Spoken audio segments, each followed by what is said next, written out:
Good afternoon. My name is Patrick Gall, and I'm the Executive Director of the National Technology Security Coalition. I'd like to welcome you today to our CISO Policy Roundtable, From Disruption to Reimagining, Creating Positive Change for the Future of Learning, which is being hosted by the NTSC and Microsoft Corporation. To kick things off this afternoon, I'd like to introduce Jason Whitting, the Managing Director and Global Chief Information Security Officer for JPMorgan Chase & Co. Jason, over to you. Hey, thanks, Patrick, and thank you for your leadership in the National Technology Security Coalition. I'm really delighted to be here today and to kick things off. First, for any of you that aren't familiar with the NTSC, it was established in early 2016 with the sole goal of becoming the national voice of the Chief Information Security Officer in Washington, D.C. And today, the NTSC is a recognized congressional advocacy body across several federal agencies as an organization that does represent the voice of the CISOs across the nation. Over the past 5 years, the coalition has grown from 7 founding members to nearly 60 senior technology security executives across the country, representing multiple industries, including 30 chief information security officers from Fortune 1000 firms. And you might be wondering why an organization focused on cybersecurity policy is interested in education. And there's really 2 reasons for that. The first is we have a cyber workforce that is aging. And you may or may not realize it, but 50% of today's cyber warriors are in either the baby boomer or Generation X categories. So we have to drive more students into the cyber field. Second, when we went into lockdown in March of this year, ransomware attacks on schools and school systems nationwide have increased significantly, and that deeply concerns the cyber community. We will speak about that issue in a little bit more detail later on today. For those that don't know, 2 years ago, the NTSC partnered with Microsoft, and this year Microsoft is the NTSC national underwriter. So we're really grateful for their partnership, for their support for the NTSC mission, and certainly for the leadership across so many critical issues facing our nation, including education, which you're about to hear about today. So it's my pleasure to introduce Mark Sparvell, the Director of Education at Microsoft. Mark will be leading a conversation with 2 industry experts, Joanne Quinn, co-founder and global director of new Pedagogies, I always screwed that word up, for deep learning, and Dr. Diana Greene, superintendent, Duval County Public Schools in Jacksonville, Florida. Mark, I'll hand the reins over to you, and we're all looking forward to a great conversation, so thank you. Awesome. Thank you so much, Jason. Pedagogies. There we go. That's it. That's the one. It's great to be here, and thank you for joining us for this session this afternoon. First of all, I'd like to also just extend my thanks to Patrick Gall and to NTSC for inviting us collectively to be part of this conversation today. And in a moment, I'll introduce my colleagues joining me for this session. We're looking forward to having an informative and an interesting discussion with, let's call them our panelists, my colleagues here, about how education systems and schools are navigating disruption and transitioning to starting to explore new models for learning. And within that, exploring the tensions and the challenges which are presenting themselves. And this is a really interesting coming together that we have at the moment, because within our schools, we have our pedagogical leadership, those who are leading the learning design for young people. You often have your organisational leaders, or those structural leaders who are setting direction and vision. But underpinning that are our CIOs or our CISOs who are navigating the safety, the security, the integrity, if you like, managing the digital real estate in order to allow all of the other things to happen in a way that is both safe and secure. But more on all of that in a few moments. What I'd like to do first of all is to briefly introduce my colleagues here and ask them just to talk about the perspective that they'll be bringing to the conversation today and a little bit about their background. And if I could start with you, Dr. Diana Greene, first of all. First of all, thank you for having me. I really appreciate it. Anytime I can talk about my school district, I try to take every opportunity. As superintendent of Duval County Public Schools, we serve a little over 130,000 students. We're the 20th largest school district in the nation. 70% of my students are on free and reduced lunch. So we have a large number of students that come from impoverished areas and environments. We are very proud of our transition from what we call brick and mortar to distance learning. Our distance learning program is called Duval Homeroom. We've been operating under this distance learning model since March 9th, the beginning for us related to the pandemic. And we've learned quite a bit since March. We understand the issues related to pedagogy or methodology, and how do you transition that to an online environment, and in an environment that many of the students, their parents are there and they've never experienced this type situation. And so logistics becomes something, logistics and pivot are my two now favorite terms, because we have to be able to pivot quickly. And if you have strong processes and frameworks in place, it makes it a lot easier to pivot or to make change direction midstream. And so I'm here today coming from the perspective of a practitioner, utilizing things that we've learned with online learning, virtual school, and trying to bring that all together into something that is a little bit different than the two things I just said, online learning and virtual school, to a distance learning model called Duval Homeroom. Great, thanks so much for that. And we'll dig down deeper in a little bit longer into the story of Duval, particularly some of those mechanisms that are in place, policies and practices that are in place to set up for success going to scale, and maybe have a little bit of a chat later on around the data and the analytics which are helping to inform some of the decision making that you're engaged in. So everyone stay tuned for that. Next, I'd like to introduce our other colleague joining us for the discussion today, well known to me, Joanne Quinn, who is the co-founder of New Pedagogies for Deep Learning, also has been a superintendent working at all levels of education systems across the globe. Joanne, what's the perspective you'll be bringing today? Thanks, Mark, and to everyone. I'm really pleased to be able to join you today. It's such a timely topic. The perspective I'll bring is based on the work that we do with 10 countries, including several of the states in the United States, around what is optimal for learning and how do we reimagine that learning, but also the perspective from a paper that we recently published in collaboration with Microsoft and UNESCO around how do we deal with the disruption that we're all facing in this time, how do we deal with this transitional time, and then how do we reimagine what might be possible for the future. So just give some perspectives on what we've gleaned in working across North America and in some other countries as well.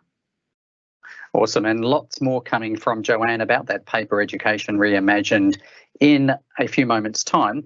The paper is also available at the end of this presentation on the final slide. There's a link to download that. I'm hoping somebody's going to also drop that in the text chat to allow the participants to be able to have a look at that paper ahead of Joanne's presentation. Also on the final slide, you're going to find a link to the Education Transformation Framework. As I alluded to at the start, this is very much a time of convergence of agendas. And in schools and systems now, we're recognising globally the importance of both the digital real estate and those who are charged with protecting it through policies and governance and practices, device security, network, apps, all of that stuff are now working and have always worked closely, but now there's this imperative around that, working with the pedagogical leaders and the organisational leaders to ensure that resources are allocated equitably, that direction can be set and can be sustainable and followed through. An apology just to table is from Barbara Holzapfel, the General Manager of Education here in Microsoft. She was scheduled to be here today and had an unavoidable clash that appeared at the last moment. So she sends her apologies, is certainly grateful for the partnership and looks forward to keeping in close contact with NTSC as the work progresses. A little bit about myself, wearing my two hats as being on the panel and engaging in some sloppy moderation.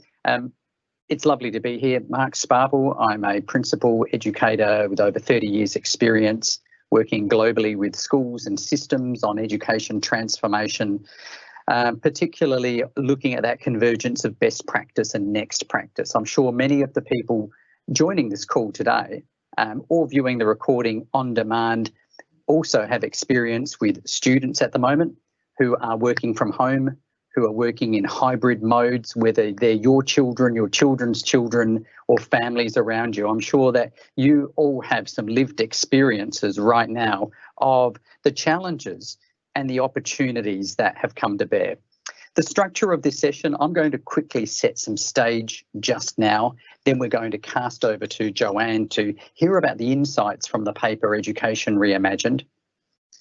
We'll follow that up with a little bit more of a deep dive with Dr. Diana Greene around Duval, and hopefully get her to sort of tease out a little bit more about the academic safety, security, and the solvency, which is an interesting one, and how they've achieved what they've achieved.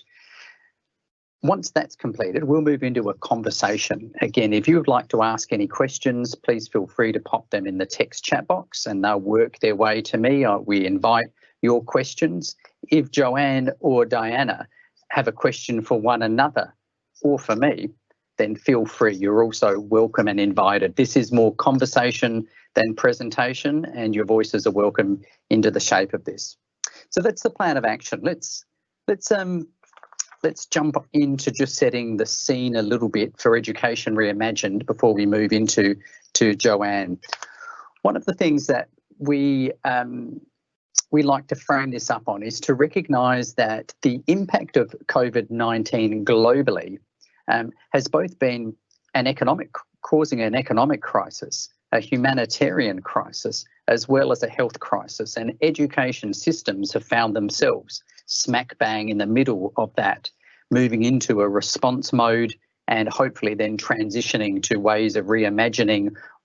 Some people call it the new normal. Others would say the only place you'll find normal is on a washing machine. So education systems looking how they plan forward in this new paradigm and the implications that has. We know that globally over 1.6 billion students have had their formal education interrupted, and that between countries and within countries, the experience of young people, schools and systems have been varied.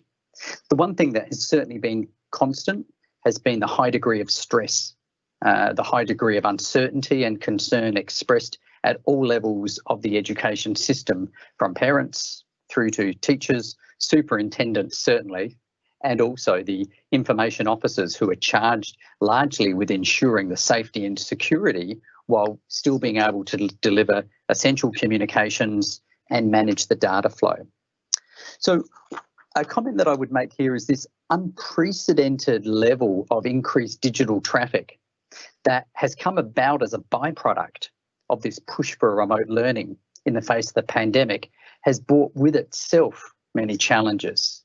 That volume, that velocity and variability of digital traffic and information coming within our schools, and our schools as entry points to our systems. This has kind of presented an interesting challenge around safety and security, if you like. There's another persistent virus lingering around, and that was mentioned before, and that's largely of a digital nature, which needs to be top of mind for our education leaders and our technical leaders to maintain the integrity of their systems as they move forwards. We've heard of phishing attacks increasing and doubling between August and September, schools being seen as soft targets for ransomware. So it's interesting challenge for education leaders now to both be navigating safety and security at a physical level for their staff and students and communities, but also now the additional consideration of the safety and security of their most precious other resource, the data and integrity that they possess within their systems and networks. So interesting times indeed. What I'm going to do now is is I'm going to bounce in a second to Joanne to talk us through some of the findings from the research that was undertaken recently, published in April, Education Reimagined. Talk us through what was found out, some of the models that have presented themselves, because I think for everybody on the call who's in any way connected with and interested in education flourishing, this paper provides insights which are invaluable to help navigate times of complexity, ambiguity and change. So Joanne, would you like to talk us a little bit through the paper and the insights? Thanks. Thanks, Mark. And as Mark said, you do have a copy of that paper listed in the chat box if you want to refer. I think when we looked at what was going on, we decided that we would try to report in sort of 3 phases. The first one was the disruption phase. So what was happening in March through the summer, when, as Mark said, 1.6 billion students were suddenly out of schools across the globe.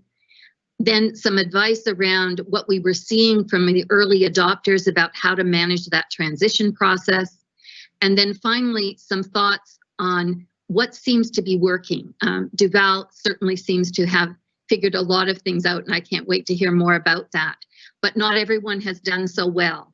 And so what we need to do is learn from those who have been able to pivot more rapidly than others, and to find some of those gleanings and share them a little more broadly so that we have a new pathway. And it isn't a new normal. We see it as a better pathway because we're learning a lot about ourselves, about our students, about how they learn, and about how all of our systems need to be in place to make it work. One of the big findings was we created a graphic called Navigating the Disruption. And we talked about 3 zones that happened at the beginning. The first one was the Unsettled Zone. And while some people were able to navigate that pretty rapidly, not everyone had the same experience. And some districts and countries found themselves without the devices or the connectivity to manage that rapid change, or without the processes in place. However, some who did have themselves positioned in advance to think about learning in a different way could really pivot off of that and explore this way to use technology in a much deeper way. We called that the learning zone, and even at a growth stage, starting to take what did we learn while our students were at home about who learned well, who didn't learn well, and how we can move forward with that. When we looked at moving to some of our insights, we, as we've said, we have a global partnership with many countries because every country is at a different place, and even across the United States, every district that we interact with, and there are many of them, are all at a different place. They're using different kinds of models to start up. Some are hybrid, some face-to-face, some are a mix, some have remote as well. So there's quite a range that people are trying to deal with. One of the things that becomes apparent is that you need to have a coherent approach. So number one is, if we're going to reimagine how we work on this together in the short run and the longer run, it takes everyone. So that's finance and facilities and educators and cybersecurity, bus drivers, everyone, in terms of moving forward with a simple message, a single message, one voice. And I think where teachers are feeling overwhelmed, it's when there still is an attempt to keep doing everything that we were ever doing before at the same time that we're trying to deal with this new hybrid world that we're facing. So what we have found is that, number one, we have to be prepared for ambiguity. And I love your word pivot and logistics. It's going to be changing. Nothing is staying the same. If you'd asked us in May when we were writing this paper and publishing it where we were going to be, I wouldn't have predicted we'd be where we are in September. We all keep thinking that this is going to resolve much more rapidly, but we need better processes for dealing with all of these things because they are with us for a while. The second insight that came through strongly was about well-being and about the whole child. We cannot think that all we have to do is make up a little bit of learning that they missed. There are very vulnerable children and adults out there, and it came across very clearly that if we do not attend to that, we will never be able to help them be good learners. So therefore, we need to not focus on deficits and saying, what did they miss? But think about what were they able to do while they were away? What skills helped them be successful? How can we capitalize on those talents and then fill those gaps that are missing so that they can move forward more effectively? And because we know that emotions are the gateway to learning, if we don't help them to feel safe and valued in ways that they can learn, they won't learn. And in the digital world, we need to figure out how to create that same kind of culture of learning that teachers have been able to do in a classroom for students, so that as they move perhaps from a classroom to a blended environment, to a hybrid one, to fully remote, that the rules don't keep changing on them, that they know how to operate, they know how to make decisions, they know what to expect. So those things are really important as we move forward. The third insight is that we have to shift from what I would call content-driven solutions to competencies-based solutions. When this first struck, I think a lot of school systems sent out packages or devices, and they were very heavily content-driven. And what happened is that they weren't engaging the kids. What we saw as students who were able to thrive in this time are those who can think critically, who are self-regulated learners, who have perseverance, persistence, all of these qualities that we in our work call global competencies that we need for life. And so we can't keep treating them as if they're just nice to have. They're actually essential for functioning. And so we need to be intentional and have a way of focusing on these as we move forward. And so we need to do that by creating rich learning opportunities for kids, whether they are online or face-to-face. There are ways to do this in all of those different learning environments. It means that there'll be an elevated role for technology forever. And I think the good news is that we got everybody over their fears about dipping their toe into the digital world because we had no choice for several months.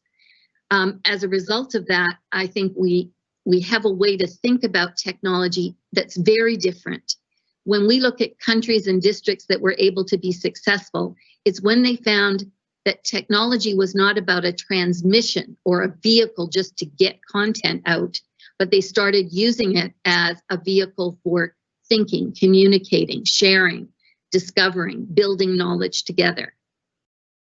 That has real implications for the role of cybersecurity, because what we want are not just simple little apps that are working in the classroom.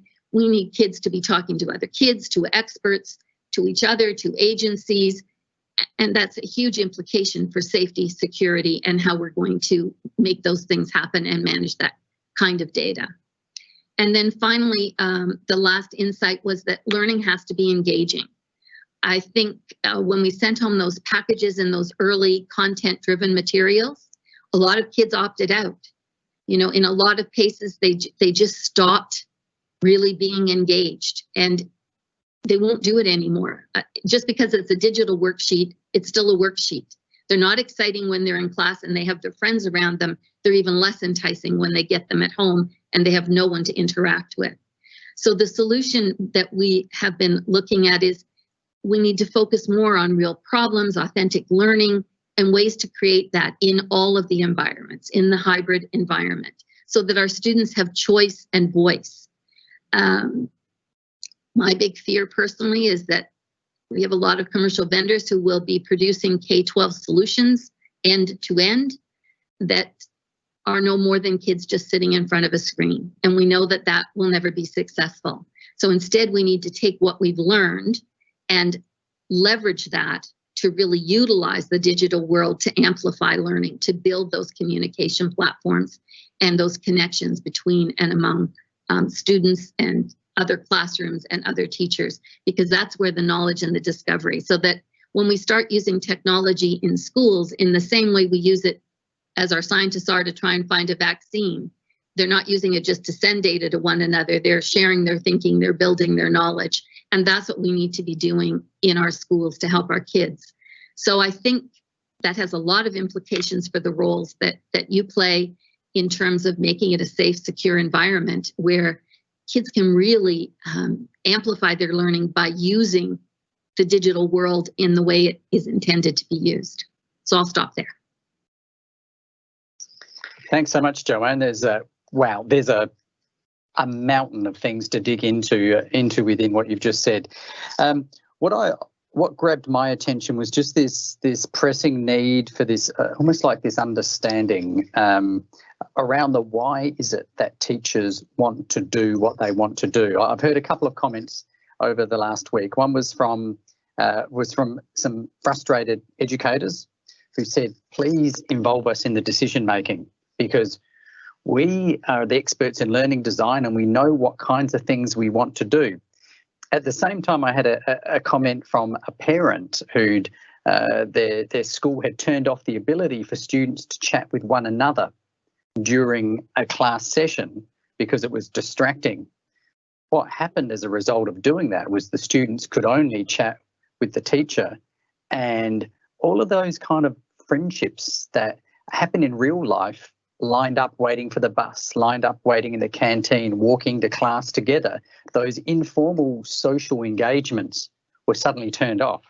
Turned off for a security reason, but it had an implication at another part. And I guess that's why at the very start I talked about there's this interdependency between the pedagogical intent, what the educators want, which is great, what needs to happen from a safety and security section once you open up your network through IoT, you open up your network through BYOD, you open up your network by adding, let's say, remote hotspots and data points to allow people to connect.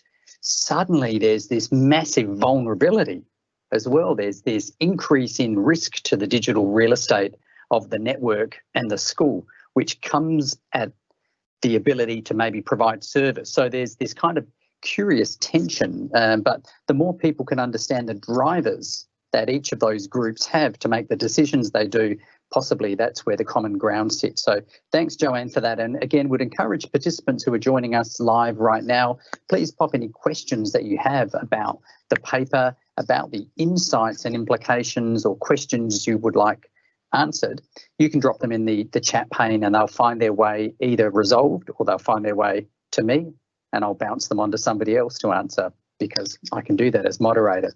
So thanks for that, Joanne. We'll come back to you with a bit more of a chat after about equity, well-being, and sort of this notion of quality learning, and how that plays out in hybrid or remote models. Hybrid, for people joining us, if you're a biologist, there's a term called hybrid vigor, where you bring the best of two biological species together to create a hybrid. And often what happens is that hybrid possesses additional features that neither of the original possessed. It's faster, it's more agile, maybe it can go longer, different colours. It's somehow different than the original two sources. It's called hybrid vigor.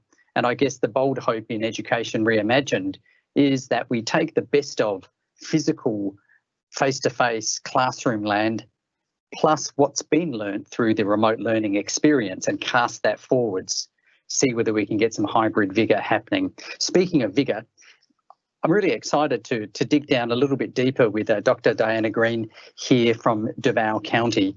I'm going to ask her to talk a little bit more about, I guess, how they achieved some of the successes that have been achieved without grandstanding, but you've done a fabulous job in shifting both academic, in resolving a solvency issue. So there's an interesting resourcing issue there, and at the same time balancing, safety and security across the district. So would you be comfortable just talking to us a little bit more detail about how you've gone about what you've achieved? Well, first, Mark, I want to say we're success in progress. We haven't reached success because every day brings a new challenge. As I stated, we've been a part of distance learning since March 9th. In the spring, from March 9th to the end of the school year, it was probably easier at that point because 100% of our students were in Duval homeroom. Today, we offer a myriad of options for our families. Our families could choose to be in school 100% of the time, brick and mortar for elementary, or they could be 100% of the time in Duval homeroom remotely. For our secondary schools, we truly implemented what we call hybrid. That meant they were in school some days of the week, and other days they were on Duval homeroom remotely. If I was to state which one I felt students gravitated to more, it would be the hybrid, because they knew there were days of the week that they would be in school, be able to interact with their teacher face to face, and then they knew there were days that they were going to be at home accessing their education through Duval homeroom. And Duval homeroom for us is synchronized. So if school starts at 7:15, Duval homeroom starts at 7:15. If school ends at 3:30, Duval homeroom ends at 3:30. So that's why I constantly talk about how what we are doing is different than virtual school or online distance learning, because many times it's a student and the computer. It's not a student engaging with their classmates and their teacher like Duval homeroom. So one of the things I think made this transition easier for Duval County was the fact that we had a program called Innovative Educator.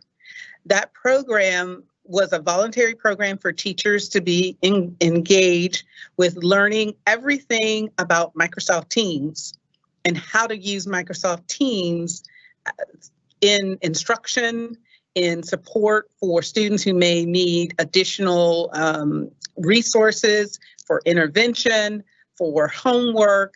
And so when we went to this mode of everyone's going home to do distance learning, we had over 1,400 teachers who were expert teachers, teachers who could be liaisons between the novice teacher and those other teachers who may not be novice, but just being purely engaged through Duval homeroom 100% of the time needed support. So having those expert teachers were pivotal for us to start this road of success in using a distance learning model. The other thing that was very supportive to our teachers was that we had a built-in support team, technical support team. Teachers already knew who to call when it was a technology issue versus a instructional issue. And that tech team was mobile. So if a teacher was at home and was experiencing a problem, they could either through a mechanism, and I only know enough about technology, the hardware part, to just be dangerous, but they had ways to access the teacher's laptop and be able to fix their laptop remotely, or teachers could take a short drive and we had what we call drop off and go. So they didn't have to get out of the car, they just came by text appointment. They would text that they were there and a tech would come, get their laptop, keep it, and tell them come back. They would give them a time to come back and they could come back in 2 hours and pick up their laptop. So having those two structures in place really helped us support our teachers. But even with those structures in place, teaching through a digital model or a virtual model is still very different than teaching in brick and mortar. In brick and mortar, when a student may be struggling, they simply raise their hand and the teacher may directly walk to that student and support that student at their desk. Well, when you're in a virtual classroom, such as Teams, the student can raise their hand, but the teacher has to know that you need to make sure that the student understands when they're asking you a question, that everyone in the class at that time may be able to ask a question, or teach them how to use privacy chat box so they can ask the teacher a question maybe they don't want everyone to know. You talked about the feature that teachers were turning off students talking to each other. In our training, we shared with our teachers, hey, you have to build in talk time. You have to build in time to let your kiddos talk to each other, because if they don't, you're going to lose them. They're not going to be as engaged in what you are teaching. So it did require a lot of training. And when I say training, many times it was just-in-time training. Hey, I'm about to teach this lesson. Can anyone share what is the best way to have students work in small group? And then one of those expert teachers could quickly jump online and say, hey, you need to do this, this, and this. And so now it's not uncommon to see teachers have intervention groups online with their class, and they know how to interact with students based on the students' needs. They know how to engage students. It's pretty phenomenal. We now have intervention happening through Microsoft Teams. So a teacher may have a class of 35 students. Their digital online classes are larger than in brick and mortar, but now they know how to split their class up. They know how to assign independent work to a group of students, and another group, they're doing a sort of a group study meeting with them. And then another group may be accessing content that's out on the web. And they know how to keep it in our secured site so that other people can't engage with students even though they are surfing the web. So we have invested in resources. Gaggle is probably the one I know the best to protect our students as they engage in rich content, as they engage in conversation. But one of the things I want people to know is that children are still children, and children do things.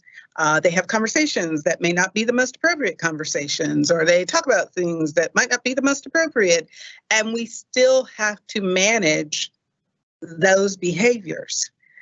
So even though we are utilizing Gaggle, we still require our school deans, hey, you have to peruse in those classrooms every day so that students know that this isn't a free-for-all. Students know that they're in school. They just happen to be doing it remotely.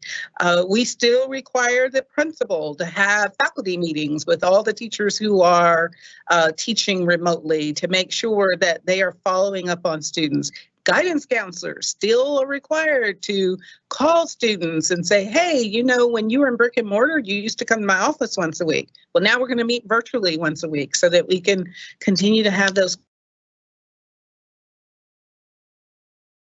We still deliver social emotional learning when our students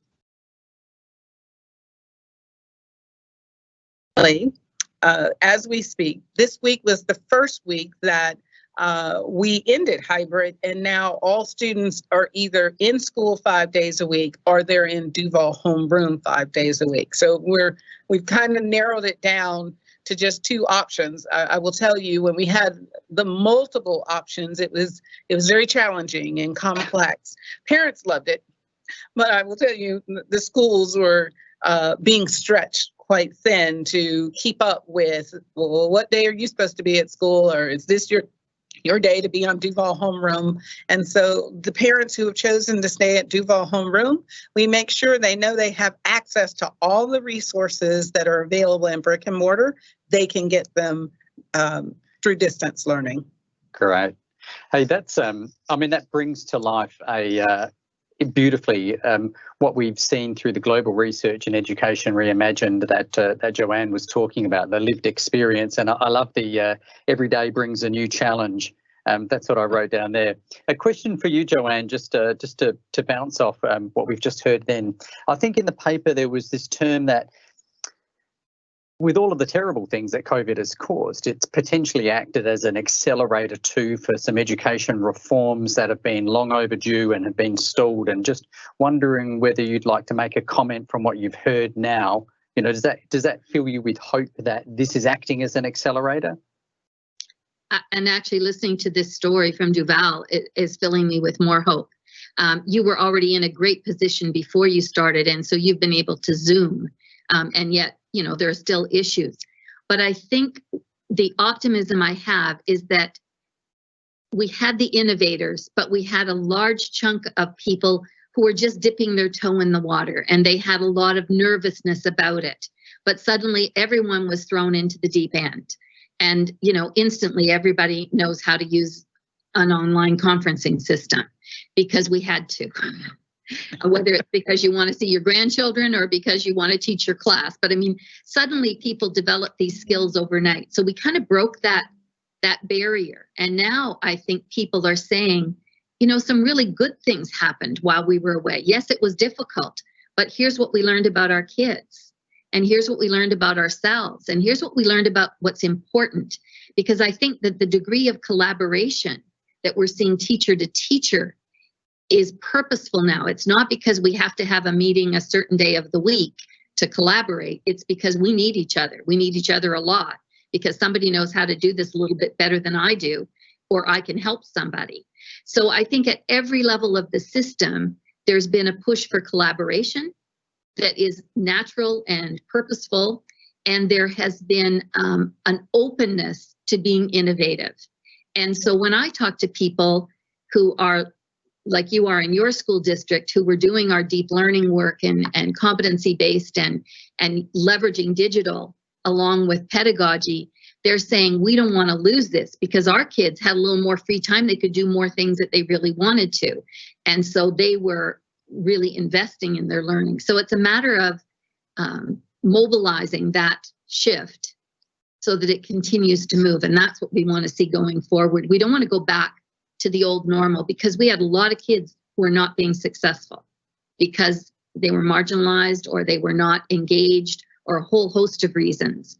And I think that now by combining the best of what we know about pedagogy along with the digital, we can reach more learners and amplify that learning to a higher degree.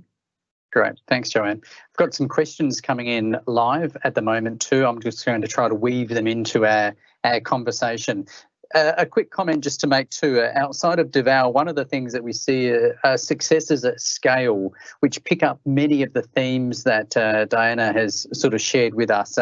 Miami-Dade with 345,000 students, were already committed, a bit like Duval. They'd already laid down some groundwork. They'd chosen Windows devices specifically because of the security authorization hierarchy.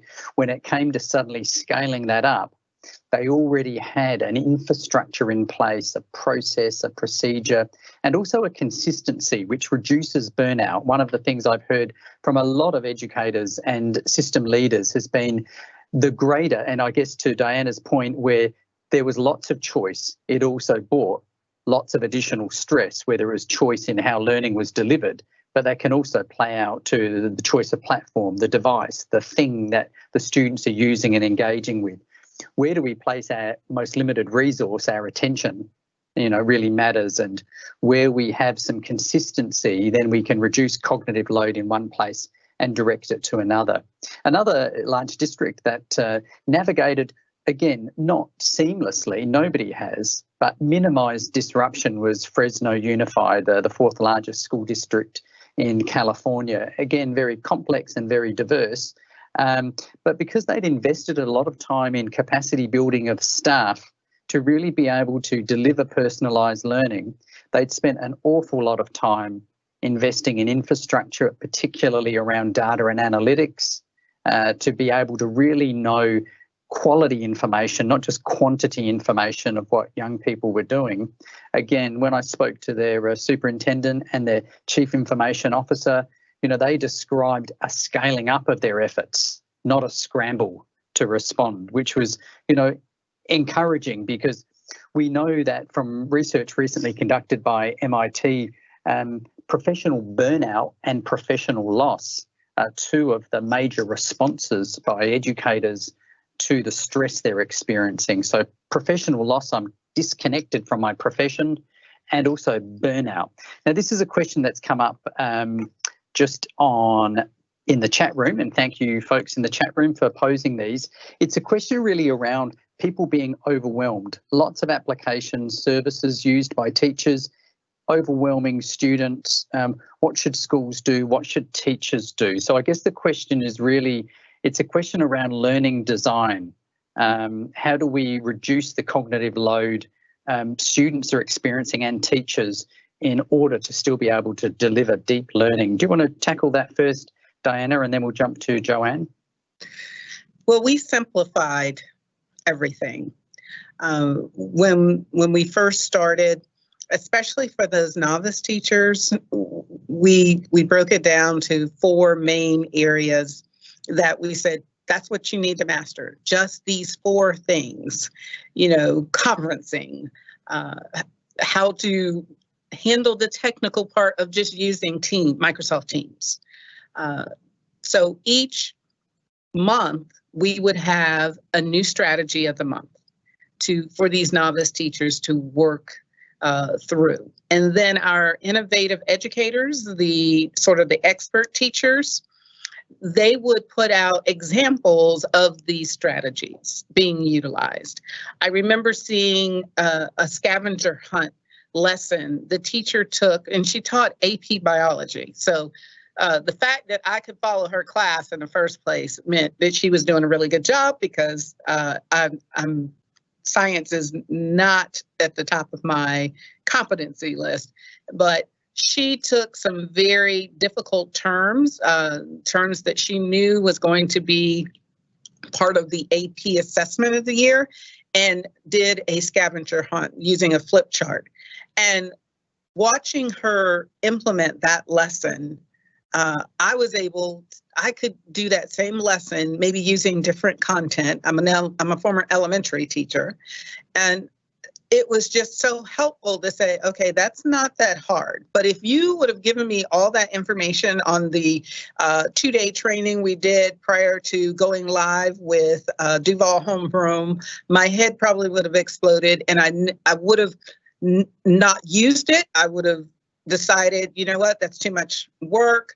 But when we started with simple things, this is going to get you started. This will get students engaged. And then every month adding one more strategy, another strategy, and always having an example of that strategy being utilized by a classroom teacher. Great. I love that that delicate balance between pressure and support. And I love the way you tell these stories too. I can see why you would have that impact. That's that growth mindset. Joanne, I'm going to take just a little different, if you want to respond to that, you're welcome to, but I want to take just a little different pivot with you, if you don't mind. A question that's come through. It kind of reminded me this question of what I read recently, both in the paper that you published, and then I had a look at some research undertaken by McKinsey and Company, where they'd analysed results from a HR global study around what skills were missing right now. A question's come through around the competencies that you've touched on. So I'd be interested for you just to dig a little bit deeper into what do you mean by competency, and which ones appear at the moment to be most critical for young people to flourish. Joanne? In the organizer that we use and working with the countries, we distilled what we felt were these essential competencies, things that every child needs to know, be able to do, and to be like if they're going to be successful in life. And there are 6 of them. And the first 4 are ones that in education we've been using for a few decades. We called them 21st century learning skills, but critical thinking, communication, collaboration, creativity.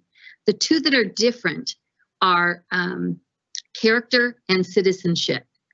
Character looks at those learning skills that we need, how we can be independent as learners, how we can self-regulate, how we can be empathetic. All of those internal attributes that we think we need. The citizenship references those as we interface with the outer world. So wanting to do things for humanity, having ethical standards, all of those kinds of dimensions to it. What we're seeing here, and we were seeing this before the pandemic, is that it's the character and the citizenship that people are gravitating to. We've done an exercise with probably 50,000 people now, where we ask them, which of these 6 do you think is most important? And every audience, no matter who they are, has always come up with character as being the most important. The others are all important. And by character, we're talking about, as I said, those learning modalities, that self-regulation, the resilience, the persistence, all the things that touch also on well-being.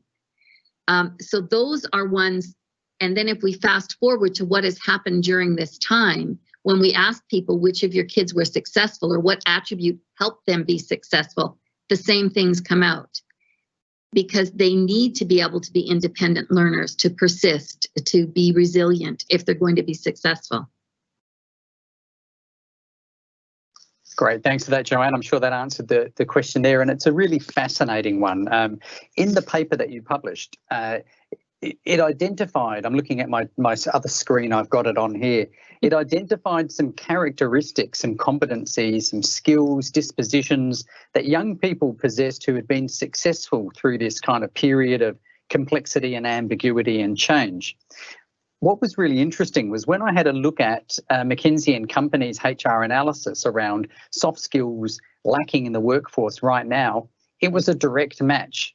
Exactly. Your paper called out critical thinking and creativity has helped young people navigate. They called out critical thinking, innovation and creativity as missing in the workforce right now. You called out self-regulation, the ability to deal with complexity and ambiguity. McKinsey & Company found across the globe the ability to deal with complexity and ambiguity was the second most missing quality in the workforce right now. What was really interesting for me was that the attributes, the transferable skills and dispositions that were allowing young people right now to be most successful in schools and systems during a period of change, uncertainty and upheaval are exactly the same skill set that employers are currently saying are lacking. And those employers called out the new future ready skills as being this delicate blend of higher order cognitive skills, social and emotional skills, and also those technical skills for the digital economy. That combination presenting themselves as what you need to make yourself indispensable in the world of work, and also to be able to contribute positively and purposefully to society. I've got a question coming hot down the line here on my phone for you, Diana, and this one picks up one of the big themes that Joanne's paper also picked up, which was this laser sharp focus on equity right now. So the question coming through is, given the the complexity and the challenges presented across your district, especially for families that do not have access either to devices or access to internet, how have you managed to navigate issues of equity at Duval? Well, we were very fortunate in Duval back to having that framework and foundation already in place. We were already part of a hotspot program with our high school students that all they had to do was answer a survey with 3 questions that would qualify them for a free hotspot for them to keep their entire high school career. And so we had already given out over 1,000 hotspots prior to March 9th of COVID hitting. And so with that momentum, we engaged with that program more, and we were able to secure over 10,000 hotspots for our students. When we switched to complete Duval homeroom full time, we went into, these are our students, and if their school burned down, we would not just sit there and look at a burnt down school, we would build a new school. Well, now we knew, oh my goodness, we have thousands of students out there without the resource to do education. And so we went into our schools, we brought all of our laptops centralized and distribute over 40,000 laptops to our students that needed it. Students knew how to engage with our system using their cell phones. And for those who didn't have a laptop in the beginning, this is what they used until they got their laptop. So students knew how to access the information. We just felt that every student needed to be able to access it in an equitable manner, that if you needed a laptop, we were going to provide you with a laptop. And if you needed a hotspot, we would provide you a hotspot. But one of the things that came out of that situation was that our students of poverty, we immediately addressed their needs. We then found out it was families that had large families. So they may have 3 or 4 students, and yes, you had a hotspot, and yes, you had laptops, but that hotspot could not handle all of those devices because now their parents were home working. So it wasn't just for low income, it was also for our middle class that, yes, you have technology, but you weren't accustomed to everyone being home and everyone accessing that technology at the same time. And so we had a number of families who wanted to take advantage of getting access to a hotspot. I mean, I can think of this family, they have 9 children. And they are engaged in every part of their children's lives. Their families on the SAC, they're in the PTA, and we made sure their children had laptops. We gave them 3 hotspots, and it broke my heart when she called and she said, you know, I'm going to have to send some of my children to brick and mortar. We all cannot manage this. And you know, I made sure I assured her if they're coming to our school, we're going to ensure that they're going to be as safe as possible. We're going to do all the things that we're doing for all of our students who are coming to brick and mortar. And, you know, just recently she told me that's what needed to happen. Finally, now we can all access what we need to access, and I can work from home. My husband can work from home. So it wasn't just about making sure did they have the technology, and yes, we were making sure everyone had hotspots, but it's now this new added feature that their parents are trying to also work from home. Right, yeah, it's that additional demand. You can't handle this hotspot. Thanks for adding that additional complexity layer. I'm sure all of the chief information security officers are sitting there imagining all of these hotspots and mobile devices and other devices all connecting up, and they're thinking about identity of people and also identity of devices and their access. They're thinking of the diversity of devices and that massive surface attack area that it presents.